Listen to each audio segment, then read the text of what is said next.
Assalamualaikum warahmatullahi wabarakatuh. Kita jumpa kembali pada video seri kuliah Aljabar Linear Elementer bersama saya Matt Squid Razali. Saya harap semoga hari-hari Anda selalu dalam kebaikan dan menyenangkan. Ini adalah seri video kuliah kelima dari Aljabar Linear Elementer dan kita akan lanjut membahas bab matriks pada bagian yang kedua. Nah, pembahasan matrik pada bagian pertama bisa Anda simak pada video kuliah yang keempat. Bagi Anda yang belum sempat mengikuti video seri kuliah pertama, kedua, tiga, dan keempat, Anda dapat mengunjungi link yang saya sematkan pada bagian deskripsi di video ini.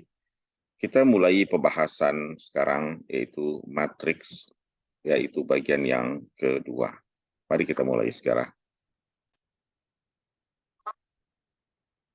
Nah, topik-topik yang akan kita bahas pada pertemuan kali ini ada 4 hal utama, yaitu melanjutkan tentang inverse matrik tetapi dengan menggunakan eliminasi Gauss-Jordan. Kemudian berikutnya kita akan membahas sekilas tentang sistem persamaan linear atau SPL dalam bentuk perkalian matriks. Yang ketiga adalah matrik diagonal dan inverse-nya. Kemudian yang keempat, pangkat daripada matrik diagonal. Nah, keseluruhan daripada materi di dalam slides ini telah saya susun dengan referensi utama dari Elementary Linear Algebra Application Version edisi 11 karangan Hor Anton dan Chris Rores, ya. Kemudian yang kedua Elementary Linear Algebra karangan Ron Larsen dan David C. Falvo. Dan berikutnya adalah Linear Algebra Lecture Notes karangan Paul Dawkins dari Lamar University. Sebelum kita lanjut tentang membahas inverse matrix dengan menggunakan eliminasi Gauss-Jordan, ya kita refresh ingat lagi kembali apa itu inverse, ya. Inverse matrix itu hanya ada pada matrik bujur sangkar. Jadi kalau matriknya tidak bujur sangkar, maka inverse-nya tidak ada. Matrik bujur sangkar yaitu matrik yang memiliki banyak baris dan banyak kolom yang sama. Nah, di dalam aritmatik bilangan real, setiap bilangan yang tidak nol itu tentu memiliki bilangan balikan, yaitu A pangkat min 1 atau 1 per A. Jadi kalau kita ada bilangan A, balikannya 1 per A. Kalau ada bilangan 7, balikannya adalah 1 per 7. Nah, sifatnya apa? Di mana bilangan A dikalikan dengan balikannya, yaitu A pangkat min 1, itu sama saja dengan A pangkat min 1 dikali A sama dengan 1. Ya, berlaku sifat komutatif, ya. Jadi bilangan A pangkat min 1 atau 1 per A ini ya yang dinamakan dengan inverse perkalian dari bilangan A. Jadi dengan analogi yang sama, suatu matriks bujur sangkar A memiliki satu saja matrik lain yang dinamakan inverse dari matrik A dan ditulis dengan A inverse. Ya, ini A pangkat min 1 dalam matrik dibaca inverse atau balikan. Sifatnya pun sama, yaitu jika matrik A dikalikan dengan matrik inverse-nya, hasilnya adalah 1, tetapi 1 di sini yaitu suatu matrik identitas I. Ya, jadi matriknya adalah sifatnya seperti ini, ya. A dikali A inverse adalah I. Demikian juga A inverse dikali A akan kembali dengan hasil yang sama, yaitu I juga.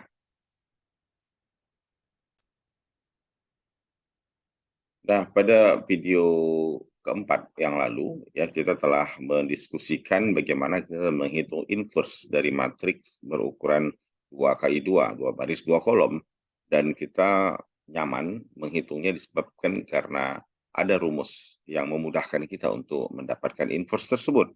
Ini adalah rumusnya dan ini tidak saya ulang lagi, ya. Silakan Anda simak pada video yang sebelumnya. Nah, ini adalah rumus untuk mencari inverse matrik 2 kali 2. Ini contoh-contohnya, sifat inverse, kemudian teorema. Nah, sekarang yang menjadi fokus kita adalah mencari inverse matriks dengan eliminasi Gauss-Jordan. Nah, untuk matriks yang sudah size-nya atau dimensinya lebih besar, 3 kali 3, 4 kali 4, 5 kali 5, dan seterusnya, maka mencari inverse-nya tidak kita gunakan rumus yang sebelumnya, yaitu ini, ya, Nah, ini rumus ini secara khusus hanya berlaku pada matriks 2x2 untuk mencari inverse-nya. Nah, adapun untuk matriks 3x3, 4x4, nah salah satu metode yang dapat kita pakai untuk mencari inverse-nya yaitu dengan menggunakan eliminasi Gauss-Jordan. Nah, pada video kali ini saya harapkan Anda dapat merujuk kepada video kuliah sebelumnya ketika saya menjelaskan tentang eliminasi Gauss-Jordan. Saya sarankan Anda untuk mengikuti video kuliah kedua, ketiga, ya, terutama juga prinsip operasi baris elementer, bagaimana eliminasi Gauss-Jordan itu bekerja, ya. Nah, misalnya ini adalah matriks A berukuran 3x3, ya, 3 baris, 3 kolom, dan kita akan menggunakan eliminasi Gauss-Jordan untuk mendapatkan inverse-nya. Nah, seperti apa prosesnya? Yang kita lakukan adalah kita menuliskan matriks A ini kita tulis seperti ini. Kita cukup menulis A dan I. Ya, di sini kita tulis ini matriks A ditulis di sebelah kiri, kemudian kita kasih pemisah lah ya di sini I. Nah, seperti itu. Nah, jadilah dia matriksnya kita tulis dalam bentuk seperti ini. Di sisi kiri kita tulis matriks A, di sisi kanan I. Jadi kalau matriksnya A itu 3x3, maka I-nya adalah juga ukuran 3x3. Kalau matrik yang mau dicari inverse-nya 4x4, maka I-nya juga nanti adalah I4. Oke. Berikutnya apa yang kita lakukan? Yang kita lakukan adalah menggunakan langsung eliminasi Gauss-Jordan. Nah, di dalam kuliah sebelumnya saya telah terangkan untuk menerapkan eliminasi Gauss-Jordan kita memerlukan apa yang dinamakan dengan basis atau satu utama atau namanya pivot, yang kita mulai dari elemen di sini dan nilainya harus 1, lalu bergerak untuk membuat 0 elemen-elemen yang berada di bawah setiap basis atau setiap pivot atau setiap satu utama ini. Nah, kita bergerak mengenolkan 1 dan -6. Nah, bekerjalah dengan cara untuk mengenolkan ini. Lalu efeknya apa?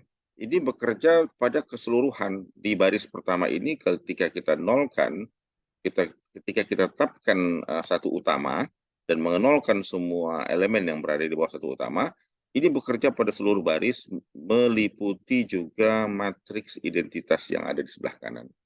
Jadi perintahnya tentu adalah R2 ditambah min dari R1. Maka hasilnya adalah matriks ini. Dan ini akan mengubah matriks identitas yang di kanan. Demikian ya.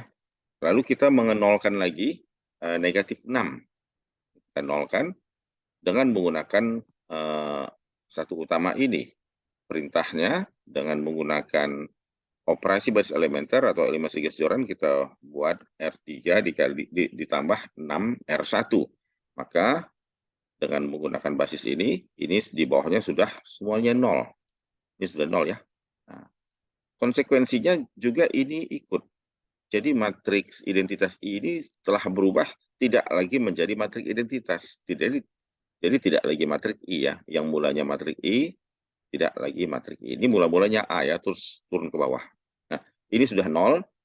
Dengan operasi baris elementer, eliminasi Gauss-Jordan, kita turun ke baris kedua, menetapkan basis yang kedua, ya kan, satu utama yang kedua, lalu kita bertujuan untuk mengenolkan yang di bawahnya, yaitu -4. Nah, perintahnya adalah ini. Ini adalah antara urusan baris ketiga dan baris kedua, jadi R3 ditambah 4 dikali R2. Nah, akibat perintah ini, yang kita lakukan pada materi ini, hasilnya di bawah sini. Nah, ini kita telah berhasil mengenolkan ini dan matriks identitas tadi kembali berubah, terus mengalami perubahan. Nah, proses itu terus berlanjut untuk mendapatkan satu utama berikutnya yang terus mencorok ke bawah, serong ke kanan di bawah, dan matriks identitas berubah secara total dengan eliminasi Gauss-Jordan. Kemudian apa yang terjadi? Nah, hingga pada tahap ini, kita lihat, ini sudah 0. Manakala ini sudah 0, ya ini sudah 0 kan? Oke, ini tidak ada lagi di bawahnya yang mau dinolkan, maka naik ke atas. Kan eliminasi Gauss Jordan seperti itu bekerjanya, dan kita akan menolkan yang saya lingkari ini, ya, menjadikan matrik A itu menjadi matrik epsilon baris tereduksi. Epsilon baris yang tereduksi, ya. Dan pada epsilon baris tereduksi, maka di atas dan di bawah setiap satu utama harus 0. Ini karena negatif 1 belum 0, lakukan lagi operasi baris elementer dengan perintah ini untuk menolkannya, dan matrik identitas yang di sebelah kanan kembali berubah. Nah, akibatnya menjadi seperti ini. Kita lihat, bekerja kita dari bawah, membuat epsilon baris yang tereduksi, ini sudah 0, maka kita naik ke sini dari bawah ke atas, serong lagi, dan ini menjadi basis berikutnya atau satu utama berikutnya, dan kita mau nolkan lagi ini. Negatif 1 ini harus menjadi 0. Perintahnya adalah R2, R1 ditambah R2. Nah, ini. Ya, karena ini urusan antara perhitungan antara baris pertama dan baris kedua. Nah, perintah ini akan membuat matrik, akan membuat elemen di atasnya itu negatif 1 tadi menjadi 0. Ini dia telah menjadi 0. Perhatikan. Maka yang terakhir adalah matrik identitas yang di kanan telah sepenuhnya berubah menjadi suatu matrik yang lain yang baru, yang seperti ini.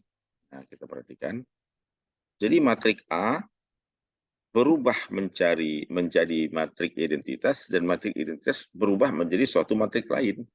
Jadi proses mencari inverse dengan eliminasi Gauss Jordan, yang pertama kita letakkan matrik yang mau dicari inverse-nya di kiri A, lalu di sini I, lalu proses eliminasi Gauss Jordan, ya. Gauss Jordan itu proses panjangnya akan mengubah matrik A itu menjadi matrik identitas. Nah, sebaliknya, matrik identitas itu akan berubah menjadi suatu matrik lain yang bukan matrik A, tetapi matrik baru itu, itulah yang dinamakan dengan inverse dari matrik A. Jadi manakala matrik A pada langkah akhir telah berubah menjadi matrik identity atau matrik identitas seperti ini, maka proses pekerjaan kita dalam mencari inverse telah selesai. Ini kita stop di sini. Artinya apa? Artinya bahwa inverse dari matrik A telah kita temukan. Jadi matrik A di dalam soal awal kita tadi, ini matrik ini dengan eliminasi Gauss Jordan, inverse-nya adalah ini. Nah, untuk meyakinkan diri kita apakah betul jawaban kita benar, mari cobalah Anda mengkonfirmasi kebenaran jawaban ini dengan memeriksa. Memeriksa apa? Memeriksa harus terpenuhinya hubungan matematis atau persamaan seperti ini harus terpenuhi. Jadi jika matrik A dikalikan dengan inverse-nya, lalu kita balik komutatif, A inverse dikali A, dia harus kembali sama dengan I. Hasil perkaliannya harus sama dengan I itu di sini karena dia matrik 3 kali 3, 1, 0, 0, 0, 1, 0, 0, 0, 1. Harus terpenuhi ini.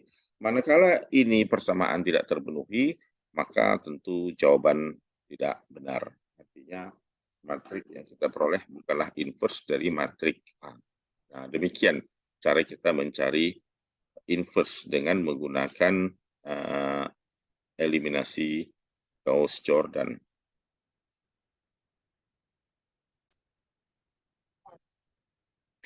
Nah, sekarang untuk lebih jelas Anda bisa masuk kepada video kuliah 1 ya, di part 2 aljabar linear terkait dengan operasi baris elementer.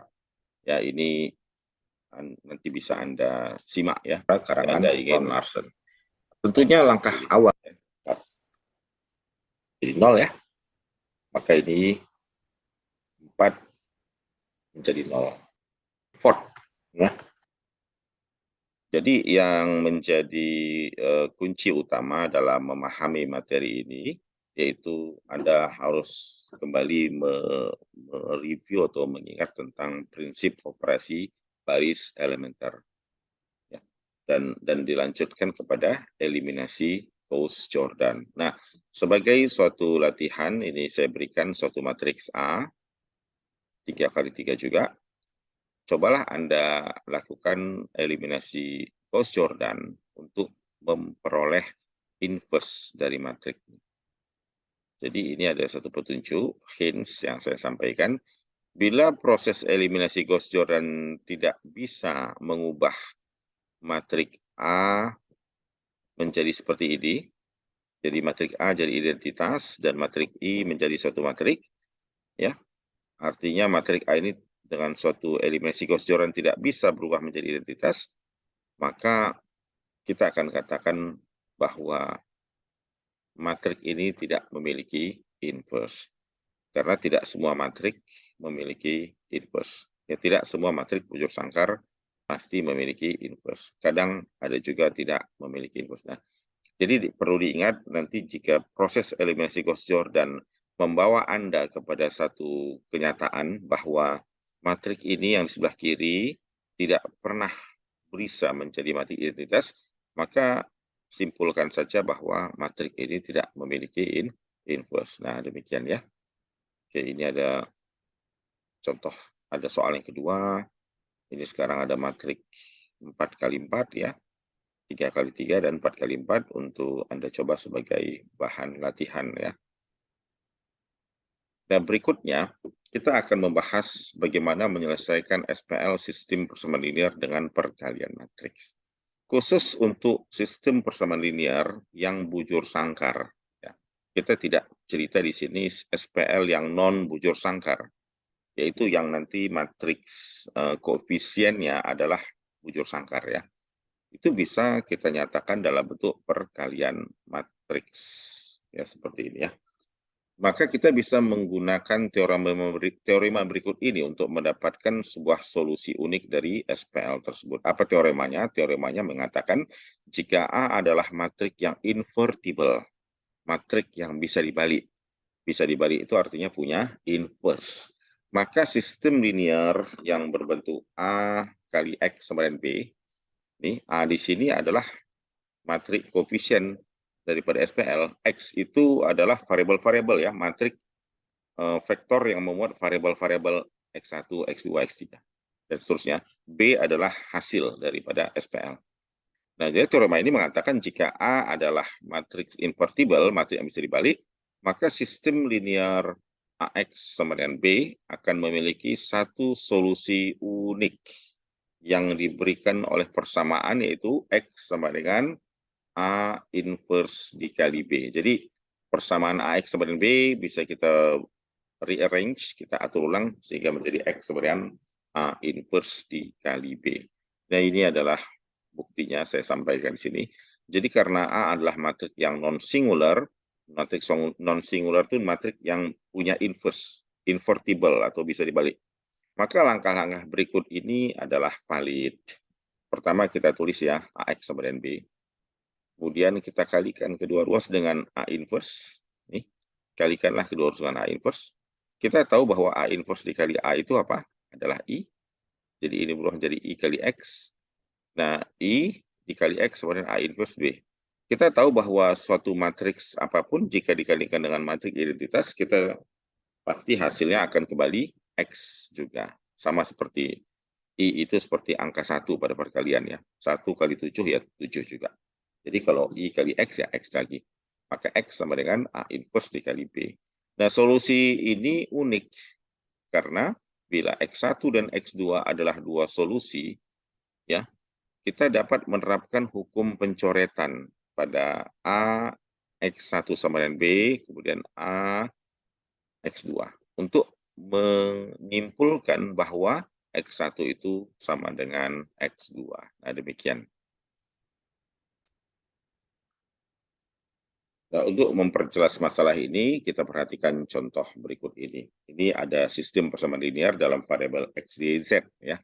Variabelnya X, Y, dan Z. Nah, kita akan gunakan matriks untuk mendapatkan solusinya. Ya, kita tulis AX sama dengan B, di mana A-nya apa? A-nya adalah matrik koefisien. Nah, ini koefisien dari X, Y, dan Z ditulis di sini dalam matriks A.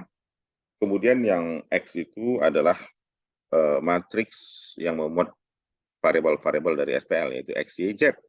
Kemudian B adalah hasil ruaskan, yaitu min 1, 1, dan minus 2. Nah, kemudian gunakan teorema untuk menyelesaikannya. Jadi dari AX sama dengan B, ya dari arti kita boleh tulis begini. 2, 3, 1,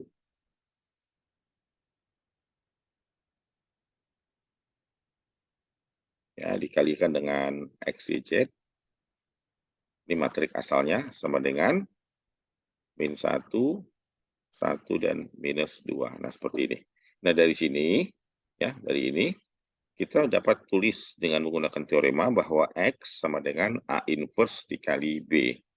Jadi tentu kita harus mencari inverse dari A ini dengan eliminasi Gauss-Jordan seperti yang telah kita bahas. Nah, saya tidak menerangkan lagi, silakan Anda coba.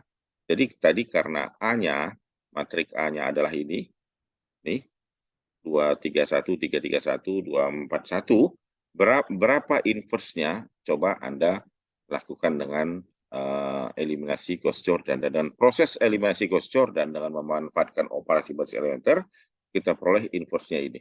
Ya.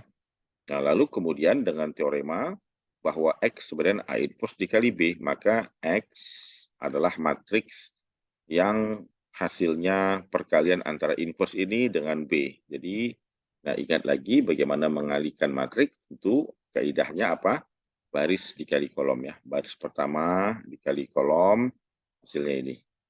Kemudian lanjut selesai baris kedua, nih dikali ini satu-satunya kolom, hasilnya adalah negatif 1. Dan yang terakhir, baris ketiga, 6, min 2, min 3 dikali min 1, 1 min 2, hasilnya adalah negatif 2. Jadi matrik X yang kita cari adalah ini. X tadi adalah matrik dengan komponen apa? X, Y, Z. Nah, kita tinggal samakan nilai X-nya 2, Y negatif 1, Z negatif 2. Dan ini adalah solusi dari SPL pada problem kita, di mana kita menggunakan perkalian matriks dan inverse untuk mendapatkan hasil dari SPL tersebut.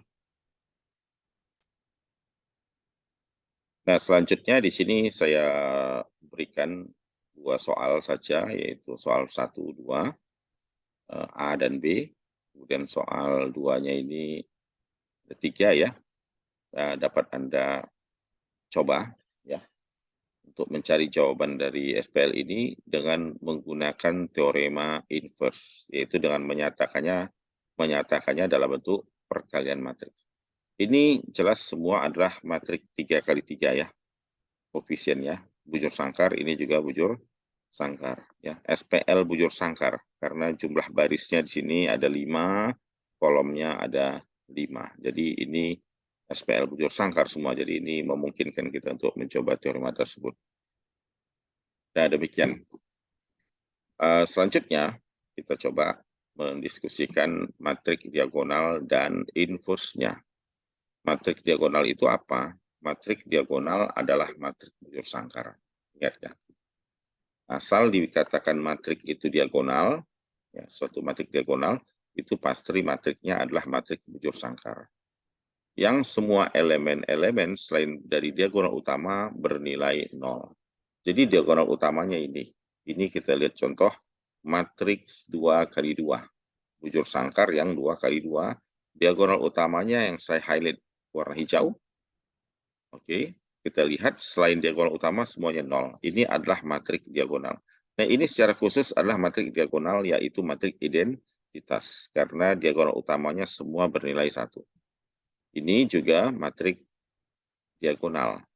Nah, selain yang kita highlight hijau, yaitu selain diagonal utama, nilainya semuanya adalah 0. Atas dan bawahnya 0. Jadi secara umum, suatu matrik diagonal itu kita nyatakan dengan huruf D ya, dan bentuk umumnya seperti ini. D1, D2, D3, sampai Dn pada diagonal utamanya angka berapa saja, tetapi angka lain atau elemen lain di sini, di atas dan di bawah diagonal utamanya semua bernilai 0. Nah, ini yang dinamakan dengan matrik diagonal. Nah, untuk matrik diagonal, ternyata cara mencari inversnya menjadi sangat mudah. Yaitu matrik diagonal BD itu akan invertible. Invertible bisa dibalik hanya jika semua elemen di diagonal utamanya tidak nol. Dengan catatan, dia bisa dibalik. Invertible berarti punya inverse. Ya, tadi karena matriknya D, maka inversenya D ini ya.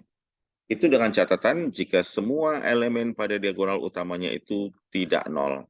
Dan inversenya tinggal membalik saja. Jadi 1/D1, 1/D2, dan seterusnya. Jadi kalau saya mungkin kasih contoh matrik D seperti ini, 2, 0, 0, 0, min 5, 0. Oke, ini D. Berapa inversenya? Tentunya dengan teorema ini, inversenya mudah sekali. Kita lihat diagonal utamanya ini tidak ada yang 0, maka inversenya adalah 1/2. Di sini, min 1/5, dan terakhir 1/3, selainnya adalah 0. Nah, kita dapat begitu mudah mencari inverse daripada matrik diagonal. Nah, untuk matrik diagonal seperti ini, misalnya D2,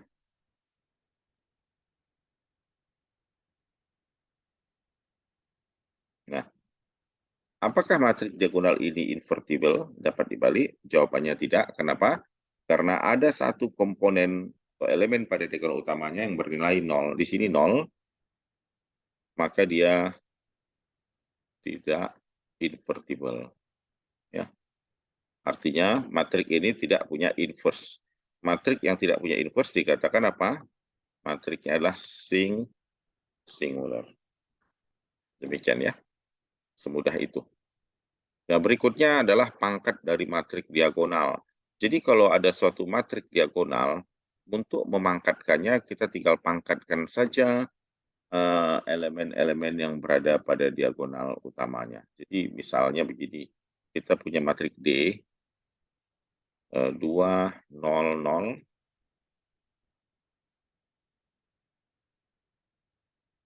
Lalu kita ditanya, berapa nilai D pangkat 3? Artinya D kali D kali D. Dan ini kita tidak perlu mengalihkan dengan repot, cukup 2-nya di pangkat 3, selainnya 0 ya. Dia juga di pangkat 3, 4 di pangkat 3, selainnya adalah 0. Nah, hasilnya tentu di sini diagonal utamanya 8, 9, dan 4 pangkat 3, 64, selainnya adalah 0. Nah, ini kita beruntung dan memiliki cara yang mudah untuk mendapatkan pangkat daripada matrik diagonal. Dan bagaimana jika D pangkat negatif 2? Sama saja. Jadi kalau D pangkat negatif 2, maka ini akan menjadi 2 pangkat min 2, ini akan menjadi 3 pangkat min 2, ini 4 pangkat min 2. Ini akan menjadi 1/9, 1/16, dan ini 1/4, selainnya adalah 0. Itu jadi begitu mudah ya. Demikian cara kita menghitung pangkat dari matrik diagonal dan inverse daripada matrik diagonal.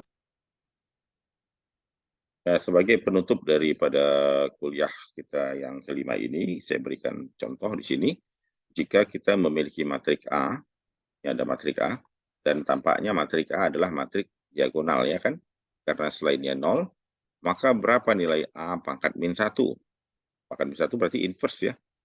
Ya, ini 1 pangkat min 1, 1 ya, ini jadi min 1/3, dan 2 jadi setengah. Beberapa nilai A pangkat 5? 1 pangkat 5, negatif 3 pangkat 5 adalah negatif 2/3, 2 pangkat 5 adalah 32. Berapa A pangkat negatif 5? 1 pangkat min 5, 1, 3 min 3 ya, pangkat min 5 adalah ini, 2 pangkat min 5 adalah 1/32. Nah, demikian kuliah kita yang kelima kali ini. Semoga ini dapat membantu Anda dalam memahami materi-materi yang disajikan dalam kuliah aljabar linear elementer. Insya Allah kita akan bertemu lagi pada seri video kuliah yang ke-6 dari seri kuliah aljabar linear. Insya Allah kita akan membahas tentang determinan dan seterusnya hingga materi kita ini selesai. Demikian saya akhiri. Sampai jumpa lagi. Assalamualaikum warahmatullahi wabarakatuh.